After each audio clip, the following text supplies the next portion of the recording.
in relational flow, I find when we're dealing with horses, it's one of the most difficult concepts to explain to people because it's something that they have to experience.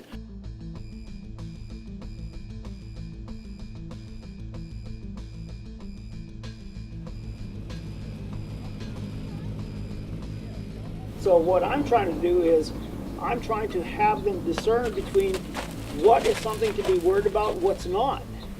Well, that's a really tough thing because at this age, they don't survive unless they stay really aware. So they're going to tend to be very explosive with all kinds of things.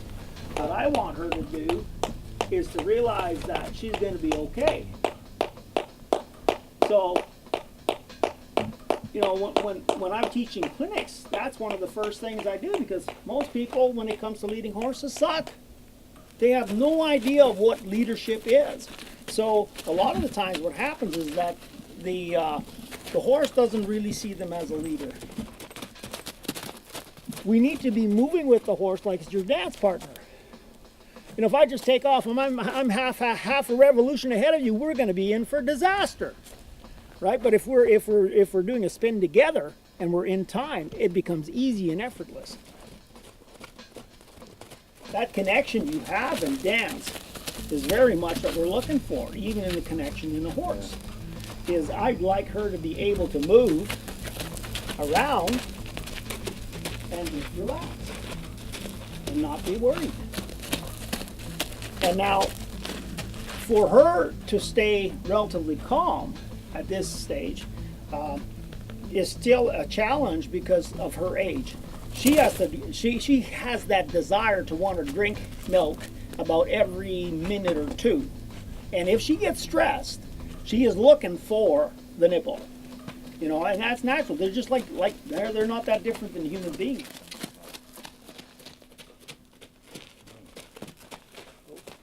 Back to the relational flow, the signs are going to be, with horses, is going to be, one of the things is the horse is going to be much more cooperative. The horse is going to allow you to make changes to how they move or to where they go to with no apprehension. They're going to go, oh, this way over here, and they'll go. But what will happen is that you're going to use a minimum of energy to create it. All the cues become softer and softer. It becomes more like a dance. It shouldn't look like a wrestling match. So for him to just totally go flat, that is as downward as you can get. Now if you see that leg up there and then that leg there, that's telling me he still has a bit of tension in his body. See how that leg came down now? That one's better there. This one there is still, there you go, it's finally rested. So he's finally letting go of that energy and he's still wound up. His motor was still running. The rhythms are really critical because anytime you lead with rhythm, you're going to be much easier to the palate, to the horse, because that means that you're going to have some flow. When you have flow, you're not imposing, and there's a difference. When there's flow, there's breath in it, there's life in it.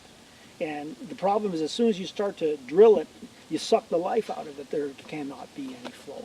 If you learn to control flow and keep things in, and now this is where it's tricky with the horse because the area where there's flow for him and for me might be different.